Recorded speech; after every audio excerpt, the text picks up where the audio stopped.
This is the unfiltered truth about entrepreneurship. Raw, no BS, no sugarcoating. Welcome to Entrepreneur Intel. I'm your host, Wes Matthews. Each episode, we'll learn from experienced founders and uncover the top 5% learnings that led to their success in all things personal, family, and business. This show is sponsored by Stealth Consulting, delivering clear marketing strategies, ROI, and no surprises.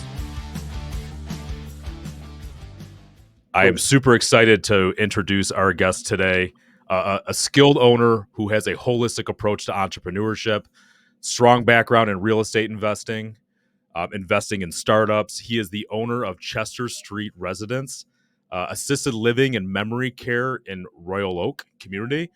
Welcome, Scott Seltzer. What's happening, Wes? How you doing?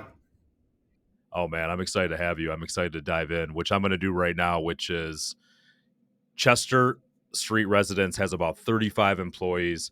You've been an entrepreneur for 20 years in different capacities. What's the one most important lesson you've learned thus far?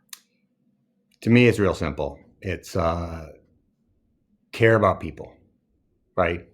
So with my employees, the one thing they know without a doubt is I care about them. So, and I'll give you a story. It happened yesterday. I'm on my way out. A lady who works for us is like, "Hey, can I talk to you?" Absolutely, come on in. And I tell people, I'm like, "Listen, I'm here because I care. Like, I was leaving, but I'm going out the door. But what you need to talk to me. That's more important than where I'm going right now. What's on your mind?" And then when we get done, and like all the stuff that came out of that 15-minute conversation, I felt great about for her, right? I'm like, I really hope you feel good about it. We talk about, I repeat, hey, here's what we talked about. Here's what this is what I'm going to do, right? And I will follow up on all this stuff. And I want you to focus on these things. And we're going to, and we'll do this. We'll work together on your growth, right? When you hear that, how would, to me, if somebody said that to me, hey, we're going to work together and do this stuff on your growth, right? I'm like fired up. Sometimes I get more fired up than them about working with them on them growing. Yeah. It gets me jazzed up. So that's something I'm super focused on, is really being in tune with helping people grow. So to me, like that is like massive growth as a leader. Like, were you always out of the gate like that, or did it take many years to get that? Because number one, I mean, my assumption is, owner of Chester Street Residence, assisted living and memory care. That tells me what you just said, like, totally matches, like super, very compassionate, very patient, but were you always like that? Or like when did you figure out like you had that, true leadership ability there? No, not on that level. Not on that level. So like before senior living, I was in apartments. When you're in apartment ownership and management, and I was caring about my staff, but when the residents of the apartments, it's usually because something bad is going, like, them for something going on, right? Where here it's the opposite, right? All your residents. I know all my residents, and their families, your staff, and it's a community, right? It's not a place. And so you sort of grow into it. And then it was actually back in, I think around 17 or 18, I was on social media. I was like, I got to get on Instagram. I got to get on Snapchat because my kids are going to be on it, and I need to understand what it is, right? So you're on it more and more. And then all of a sudden I started following like different people. Before, you're following the goofy stuff, right? The funny videos, this and that really add no value to your day. It's just a time suck. Yeah. And then I started following some people, and, I was like, wow, that's really like making me think, and then the next thing this is what you're consuming. And then who are they following, right? What podcasts are they on? Let me find out and listen to them. And then I discover more people. And so literally I got rid of my old Instagram, started a brand new Instagram where I'm following like people I want to follow that are inspiring, that motivate me. And it's like a daily consumption. It's the consistency of it.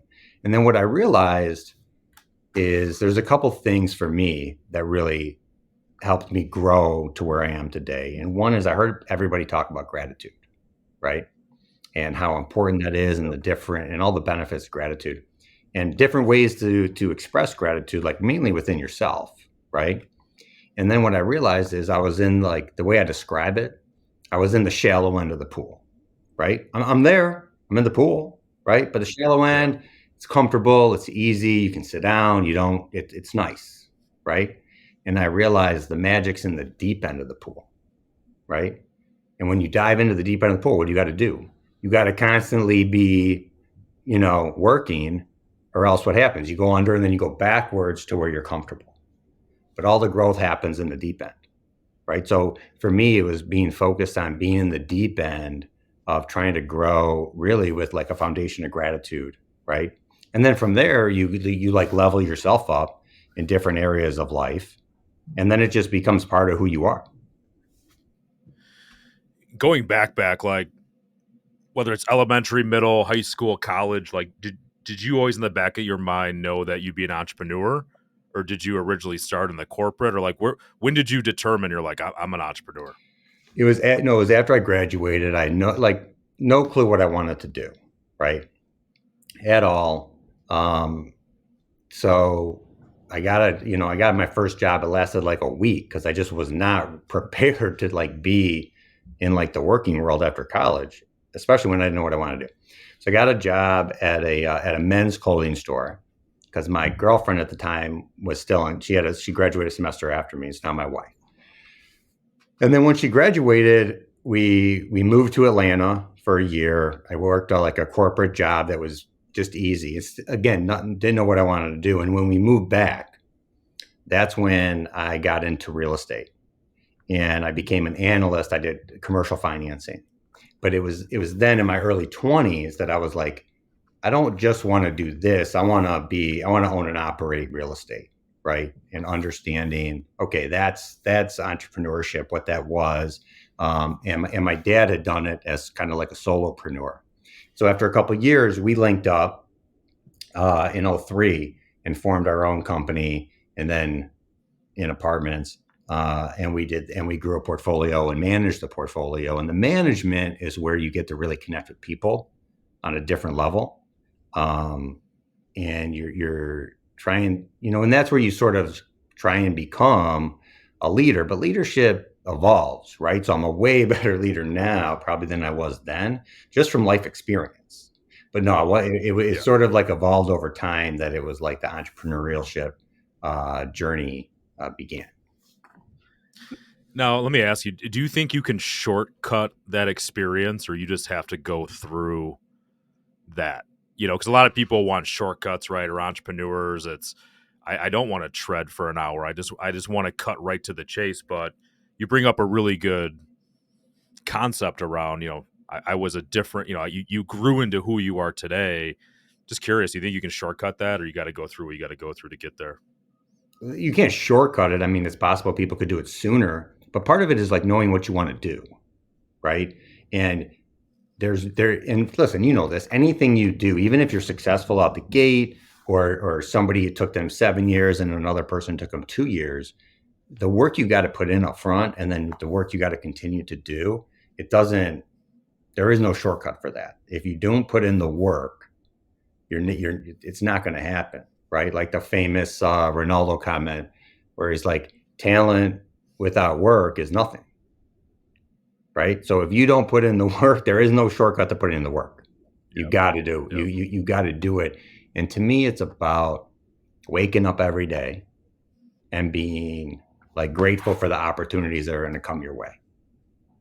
And then what happens is when the hard stuff comes, right? The stuff you may not want to do, or the problems that come your way, it's the mindset that you already have. It helps me deal with them. Like, okay, no big deal. What do we got to do? Right? Because to me, leadership is just about solving problems and helping people get better. Right? That to me is great leadership. Right? It's not about shine the light on me. Look how great I am. Like if I can solve problems every day and I can help people get better, right? It's the consistency of doing that that's going to really elevate people in their leadership and their journey and their business. So going back to the real estate venture, I wasn't sure. Are you still active in that venture with your father? So yeah, we're still active in real estate, not like we were. That was our main business. And then Mhm. once we opened up Chester Street, that became our main business. And then Got it. but we still do some real estate deals. I have some partners that I do deals with, and then other times where I'm like a passive investor. So I got to ask, I have four boys. One's about to turn 15, and there's this talk, right, about I want to come work with you, Dad, or do something at some capacity. Like, I really haven't spent a lot of time with people who have been in like a family business or brought in a sibling or parent. How is that dynamic as an entrepreneur, bringing in family or close siblings? Is that because you said you have multiple partners, so you have the experience around other partners, and then you have your dad. How is that dynamic? Yeah. So like in the things that we do, it's just me and my dad as partners, right? And then um, but here's the thing that I've seen, like, and I've seen friends of mine who go into a family business and they start doing all the stuff at the bottom, right? You're a delivery driver, you're in the warehouse, you're in accounting for a little bit, you're doing all of the jobs. And everyone knows at the end of the day, you're going to end up, you know, running the company, right? If you want to, if you're actually good. But they respect you more when you come in and you do all the jobs, and they've seen you work that summer as the delivery person, right? They've seen you work 6 months in accounting, they've seen you do stuff. And so, like for me, um, I mean, I think it's great. Some people are like, I could never work with my dad. And listen, I get it, right? But it's awesome because I get to see him every day. We get to talk about, a ton of stuff, right? Try and, and I think it creates a different dynamic where, yeah, he's your dad and you're the son and you got to understand that role. But you almost you're talking like you're just like this, right? Um, and they get to stay more involved in your life. You get to stay more involved in their life and what's going on. So I love it. I just think like if you're going to be in a family business, you got to do all the roles. Got it. No, that's great advice. So how did you then, from the real estate 2013, go into assisted living and memory care? Like, it's kind of parallel ish, but you come off to me, you're a very calm guy. Talked about your example and leadership. To me, like, that would take a great level of care, details. You're dealing with the residents, you're dealing with their family, which could probably often, you're talking memory care. So, I mean, you can get into specifics around what that means. But my assumption is there's a lot going on at many different levels, managing employees, patients, family, all that. You talk a little bit about that. I find it fascinating. Yeah. So the transition came. So in like '05, '06, '07, there was a lot of talk in the apartment world about senior living, the boom that's coming, the need for it. And so there was a lot I was digesting about what that was like. And then you realize senior living, there's a lot of components to it. There's independent living, which is the most similar to apartment management, right? Except you're providing meals.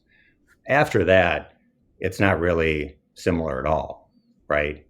And so it was actually so in 2008 when the Great Recession happened. Yep. Fortunately, we had sold we had sold all of our Michigan apartments, and we had 300 units in Chattanooga, Tennessee, right? And so for a couple of years, there was like a transition where not much was going on. So my golf game got pretty good, right? But transactions weren't really So happening. you do this? You did this before? Yeah. Before it all Yes. happened? And Nice. and then Nice.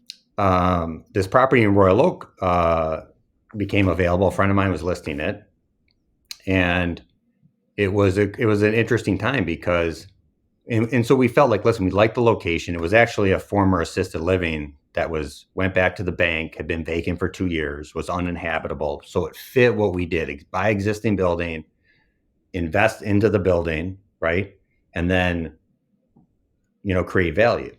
So we bought it in 2010 and did a renovation on it. Opened up January 2012, and at that point in time, my dad was him being my partner provides a lot of wisdom, right? In terms of uh, that type of space, right? Being, understanding how to really like the relationships that we have to be building. And then, um, and then you realize again, it was that, hey, we're creating a community. We're not creating a place. That's the thing I think people don't understand about assisted living. They think like, oh, they got to go to an institution, right? That was like how it was before. Oh, you got to go to, what is it? You got to go to this home. You're going to a community. Like nowadays, it's we have plenty of challenges in the senior living space, but you're going to you're creating a community. What's a community, right? You have people who try and make your day better. People who are trying to make each other's life better as much as they can. And so that's what, so families who go into this space, who listen, if you don't need assisted living, you're not looking into it, right? You only try Right. and gather the information when your loved one can't live by themselves and needs to go to an assisted living memory care community.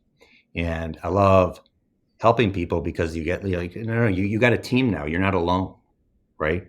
We're all in this together to help your loved one, you know, live their best life with now. And that's the beauty about senior living. And then listen, as a person, you can't be in this industry every day unless you just love it, right? You love the people, and people can be, but on the same token, people are super challenging. Tell people all the time, like, we're not making hammers. Hammers don't care how you feel, right? You can come in bad mood, good mood. They don't care. You make the hammer, it's done. I said, when I show up every day, I am positive on purpose, right? It's not an accident, right? So and I said, do you want, when I talk to people like my staff, I'm like, you don't want me at 70%. Because at 70%, I walk in, I might not even say hi to you. I'm like, hey, no, no, I come in, I'm on this level, right? So I'm bringing this energy to our community, right? To show people like, this is, if you want it, you can do this. This is just a choice of how you show up. And my understanding is you kind of fell on, like, you saw a piece of real estate and it just happened to be assisted living, and like you're like, hey, now I'm going to get into this business. I mean, was this ever in your, viewpoint, vantage point of, hey, I'm going to just kind of It happen? just kind of happened. It was like a byproduct of that time period, because apartments were really tough to the transactions were low. This was in Royal Oak. It's right by me, right? We had talked about getting into senior living. Like, I think this is I mean, it's right in front of you. I think this is the right play here, the right opportunity. So yeah, it was just sort of diving in. And the beauty of that too is you could do things a little differently if you wanted to, because I didn't, it's just us. Like, what do we think is the best setup that's going to provide the best care and make the most sense for people, right? So like something we did right from the gate is, like, we're a flat rate community. What that means is whatever rate you move in at, that's your rate for life. It never goes up. Okay. And what that does is, now when we're talking about care for your loved one, it has nothing to do with whether it costs more or not. It's just like, what's the best plan of care right now? Short term, long term, what's going on? And it has nothing Yep. to do with how much it costs. That part's already set. So that was kind of the entrepreneurial thing that we added to our community, is things that we thought made sense, that could benefit people, that we could do. Um, because, again, we're sort of new to the industry, and so we could do some of those things. How many residents at your location in Royal Yeah, Oak? so we have 54, and every room's private, right? So there's no shared rooms. Every room's private. You have your own room, your own bathroom. You have your own phone line, cable TV. You can call out anywhere. Anybody can call you directly. So it's your own private space. See, I guess I never thought about that. I mean, it's like it is its own like ecosystem. I mean, 54 residents, you have families coming and going. Hmm. Their lives are still going, like shipping and food. So talk a little bit about that. I mean, and the entrepreneurial journey, right? I think everybody's journey is filled with turns and surprises, and the thing that sticks out, I got to ask you about it. It's like the families and how managing those relationships, keeping calm, how important is it for you? And I know, I think I know how you're going to answer this, but like the right people in the right seat, right? Because a lot of people set out to do this entrepreneurial journey, but for me, it sounds like you need a village and the right team to help you. Number one, buy into the passion and help you fulfill and really do the work that you guys need to do. Take special people, I would imagine. Special people. So I love that you use that word, special people. So I tell the caregivers all the time, I'm like, what you are talented, right? This is a special talent. Not everybody can do what you do, right? And you have to love it to be in the industry. You just have to love to take care of people, and the people that work at these communities love taking care of seniors. Like that's a passion for them. And you're right. Like, listen, me and you could watch the same movie, and I could be like, "Oh, wow, I loved it. That was awesome." And you could be like, "Man, it was okay." Right? So you also have to deal with that. Like there could be family members, same things going on, and you could be like, "I love it." And they could be like, "You lost a pair of socks. What's going on?" I'm like, "There's a lot going on. I apologize about the socks." Right? But maybe so everyone has their own. There's family dynamics. Some people are very optimistic people. They're like glass half full people. They're good to communicate with. Other people are a little bit more, pessimistic in general about things, and sometimes I think they want to focus on A, and we're trying to focus on B here because it's more important. But the thing I've learned is there's no right or wrong, and I have no judgment. And what I mean by that is some family members are very active. They come a lot. They communicate great, and I love it. Right? They bring energy to our community. Some family members don't come a lot at all, and they don't. And when they come, they're, hey, it's great, everybody's, and then there's not a lot of communication there. That's okay. That's their dynamics. I'm not here to judge that. I'm not here to. It's not my role. My role is how can we make the residents' life great, and how can we support the family and support our staff and support everybody who service. If I went down all the people that they don't work for you, but they provide the services for your building to help, do all the things that you need to do. It's incredible. So like you said, it's like a village that helps create your community. So how did you, and this is probably, we could probably spend a lot of time talking here, but COVID, Mm. COVID impacted everybody differently, but I'm really interested to hear like, what transpired for you. I mean, you hear a lot in the media, and I'm just kind of curious. So to me, you've got 54 now. Are you at full capacity? Is that full capacity 54 is at at your? full capacity. Yeah. Okay. So what happens in 2020 when this thing called COVID happens? Is it just like, as an entrepreneur, like that's a good, Yeah. what do you do? So it was like every emotion that you can think of, good, bad, and was felt. It was a huge roller coaster. And so again, what do you do as the leader of the community, right? Because back then people were scared. Everybody was scared. If I get COVID, I'm probably going to die. That was the right now. It's a lot different. If I get COVID, it sucks. It's like but I'll get better and I'll. Yep. And back then and everything was changing like all the time. Protocols, it was hard to keep up with what's everybody doing, but the whole system sort of stopped, right? You weren't allowed. So you weren't allowed to let people come in really, right? And yet I knew I did not want to isolate our residents. Okay. And then what can we do for the staff to help protect them? So everybody had to wear masks, obviously. And then for the residents, I made a conscious decision. I'm not going to seclude residents and keep them in their room because everything was a symptom of COVID, right? And somebody's stomach was upset. You don't quarantine the whole floor. Maybe they had hot dogs and beans for lunch and it upset their stomach. I mean, that's just life. And so Right. I was like, I had to use a lot of common sense. But I remember one of our girls came up to me and was like, "Are you scared?" And I said, "Every emotion that you're feeling, I'm feeling. Okay, COVID doesn't care who you are, doesn't care what your title is or anything. Okay, I said, here's my approach. I said, I'm grateful that I get to wake up every day, come to our community, and we all get to go through this together. Okay, I don't want to stay home and watch Netflix all day. But it Yeah. was weird because you're doing things like if I told you what, like I'm I wasn't wearing, I was wearing like gym clothes to work, right? Because that's what they recommended. And then you come home and you take your clothes off and you put them in the garage and then you go take a shower, right?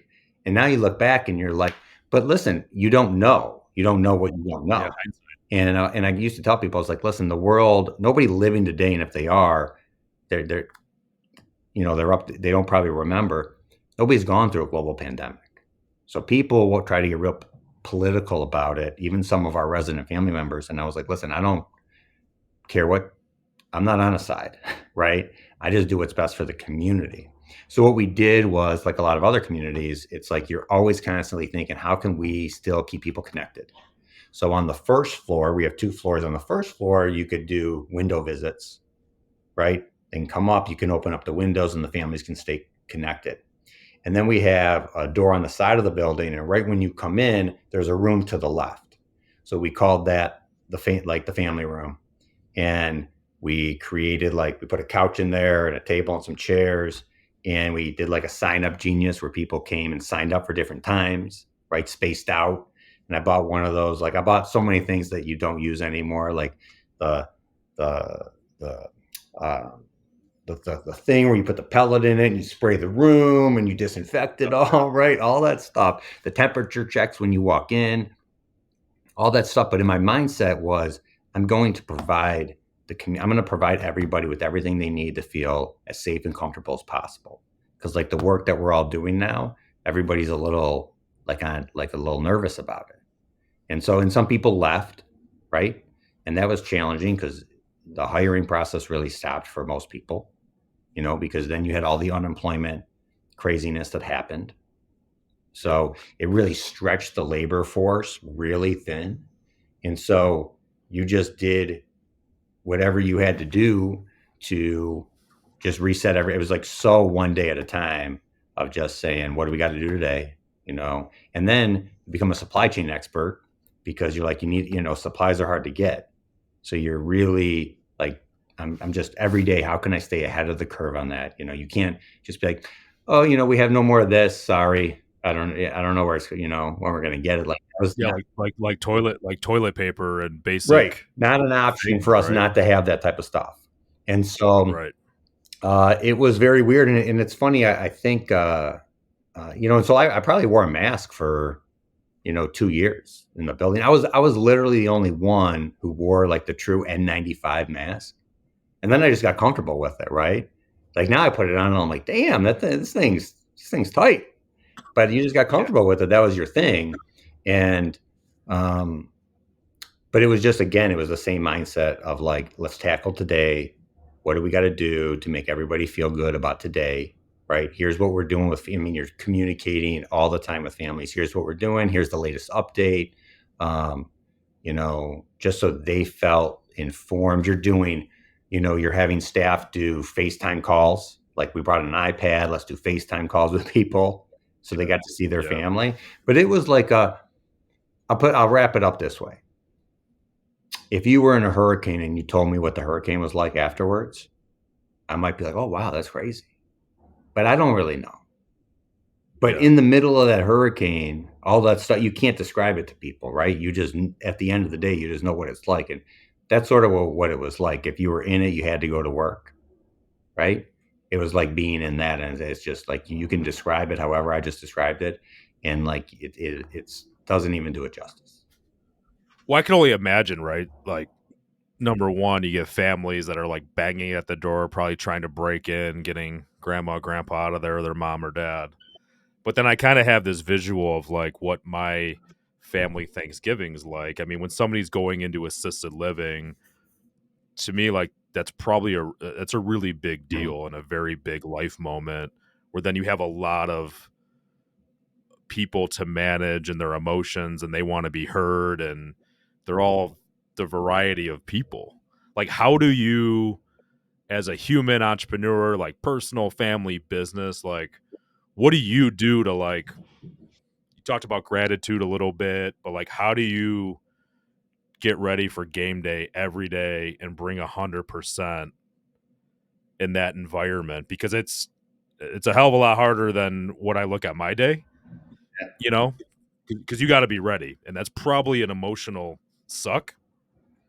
Yeah, so that's a great question. So it's it's it's just I'm excited to go in, right? I don't know what the day is going to be. The most days are pretty common. Like you have your flow of the day, right? But then you have moments where it gets, lots of things are happening at once and whatnot. But it's just I walk in and I'm positive on purpose, like I said, right? That's just bam, and I'm doing it at a high level. So people know, like I can look at my staff and be like, hey, what's wrong? What's going on? So maybe something small bothered them, but they're letting it like eat them up for the day. And I'm able to like, use that energy to refocus them and be like, okay, listen, we talk through it. And then bam, I like see them a couple hours later and they're totally over it, and I kind of, look at them like, yeah. So it's like, and I love doing that. I love helping people uh, and our staff grow and get better. So to me, it's just like I walk in there and I'm just dialed in. I'm saying hello to everybody. How's your day? What do you need help with? Right? I'm like active. It's not like I sit at the desk, and Mm-hmm. and I do, but like I'm moving around the community, and when I'm moving around, it's like how can I help it? Let's say I'm upstairs and they were gonna take some trays downstairs to the kitchen. I'm like, I'll take it. I'm going down. No problem, right? So it's like they see what I'm doing, how I'm talking, and then, like, again, I'm just, like, teaching them all the time, like, communication. I'm like, when I need and I always use myself as an example, right? So, s I say, like, "Listen, when I ask you for help, what do I say?"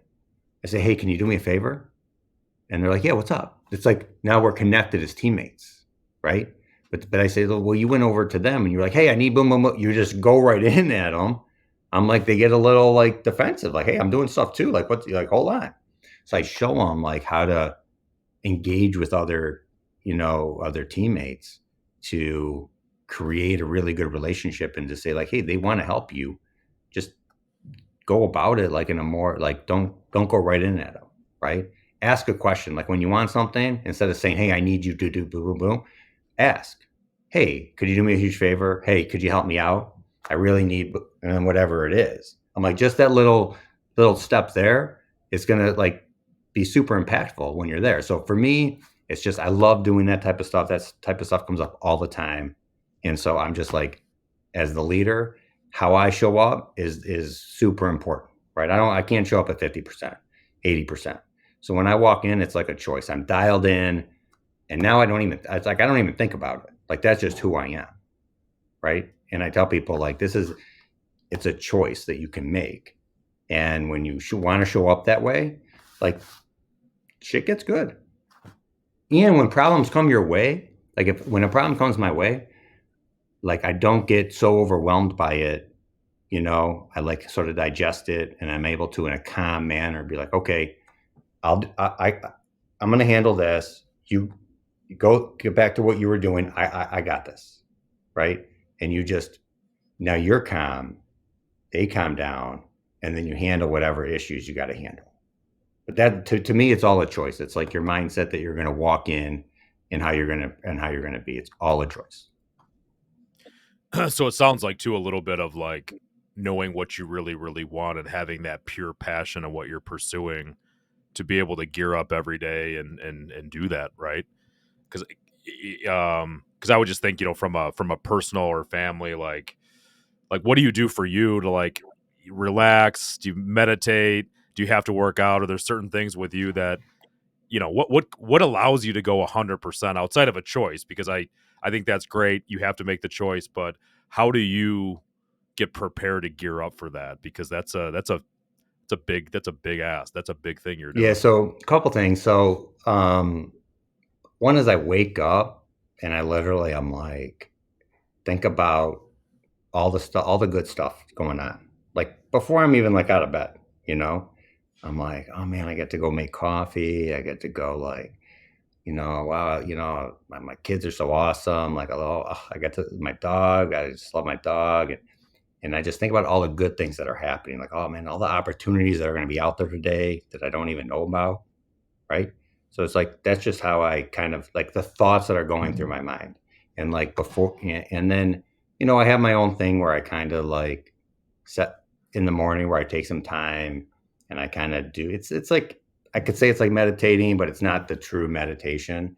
And I kind of sit there and I go through just sort of breathe, calm myself down, and then just think about all the good things going on in life. And they could be small, right? It could be like, wow, I'm really thankful I like for my toothbrush and toothpaste this morning. Like it doesn't have to always be these big magical things going on in life. And yet working out totally helps. Like when I work out, it's like therapy for me. Like in my mind, thinking about a ton of stuff, but it's like helping me flow through it when I'm working Mhm. out. And then, um, so then like when I go out and I want to be that person, like I'm already sort of like gone through this thing in the morning of like putting myself in that mindset that I want that where and how I want to operate and how I want to be. And then it's like you do things throughout the day. So like, your boys call you different things. So like the big, oh, Scotty, gratitude. And like we were up in Montreal and on a guy's trip and we're driving in the taxi and it's like bumper to bumper traffic.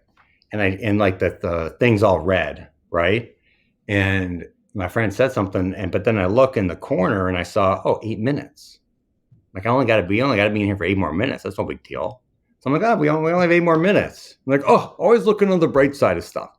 I didn't even think about it, right? It's just like that's what like you focus on, right? So it's like, what are you focused on? Are you focused on the good stuff, or are you focused on all the problems? Like I'm not focused on when problems come to me. I'm like focused on the solution. What do we got to do? How do we got to solve it? And then let's move on to whatever we got to do. So it's just like that. So that's how I sort of get started my day. And then at the end of the day, again, I kind of do like you know kind of replay my day. And sometimes you might be like you mentioned family, right? Got teenagers, you know, they can be a little challenging. So sometimes you have a disagreement with one of your kids, or they're pushing the boundaries on something. And sometimes I'll be grateful for that, like, you know, disagreement that we had, because I'm like, it's showing me I need to, again, in that moment, I need to have more patience with them. Right. It's just a reminder I need to like understand them at their level a little bit better. So sometimes I'm grateful for the challenges that are going on because it's making me better because of how I'm thinking about it. Right. It's not always like, oh, I'm grateful for all the good stuff. And that's like where in the deep end, that's all the stuff that you're finding to just become a better person for yourself. When you become a better person for yourself, usually other people appreciate that. Yeah, I would imagine that you're gaining a lot of perspectives with your residents and the relationships you build there. I mean, if you're that active and you have 54 residents, and there's probably just like a wealth of knowledge, and just, I mean, it's kind of cool. Like you probably have so many relationships within your community now, which has probably done so much to your perspective to be able to look at an argument and see the bright side of, hey, this is great that we get the opportunity to even do this, So I'll right? share a story with you. So I was in the dining room and Hugo was like, hey, and he was great guy. He was in a wheelchair though. He couldn't walk anymore. Right. And he's like, I wish I could move like you again. And I was like, yeah, uh, and then it's like, when you hear that and you're like, wow, like I'm grateful for my mobility. Right. So sometimes, like you might be at Target and you're like, well, we just wanted to get three things. Let's get out of here. And then you're like, well, hold on, wait a minute. Like, I'm in Target with my wife. I can move around. I'm healthy. I don't know. Should I be that uptight that I'm in Target? Right. So it's like perspective, right? All like just changing the narrative a little bit versus like, I do not want to be here. Let's get out. You're grumpy. You leave. Now everybody's grumpy. right? So just little things like that. But yeah, the residents totally, it makes you appreciate because I love looking at pictures of when they were young, right? Yeah. And then I'll show it to them, and they'll talk about it, and it's like they were young and vibrant at one point, and we don't know when that's going to end for us, right? So it's like there's always going to be challenges in life. Just embrace it, solve it the best you can, and move on. Don't let it bog you down. Well, I'm getting I think the nugget I'm seeing the most from you is, and what I've heard a lot lately over the past couple months is choice. Like everything's a choice, 1000%. and I think as entrepreneurs, yeah, you tend to forget. Like you said, like you get up and you're thankful for your toothbrush and toothpaste, and I think oftentimes you get in this like cycle where everything's got to be big, big, big, or a lot of people compare or just take a lot of things for granted. So I think it's really fascinating that choice is that main driver.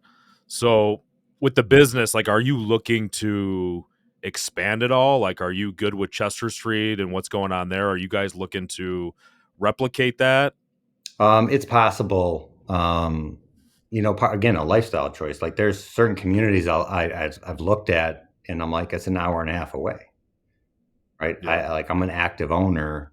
Do I want to be an hour? Do I want to, drive an hour and a half all the time to the community? So, those are like some of the lifestyle choices that you want factor into that. I don't have to expand. It's not like, oh, I have to get bigger and bigger and bigger. The right Hmm. opportunity comes along and I'm looking, then great. And if it lines up with, uh, with the seller, great. Like there's deals I've looked at where I'm like, there's no way I would pay that. Somebody else does, and I'm like, good for them. Like it doesn't bother me that they did it and I didn't. And then there's always like opportunities I'm seeking even outside of Chester Street, whether it's like real estate opportunities, whether it's business investment opportunities, whether it's just short term lending opportunities. So I'm always looking at those opportunities as well, and then you never know where that's going to lead to.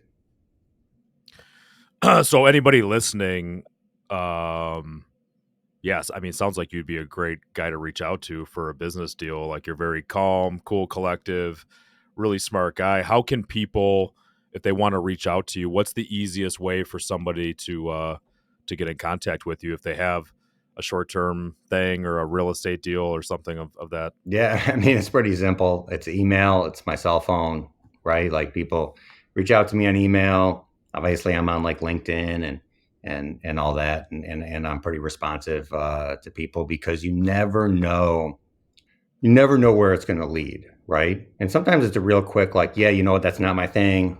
I don't.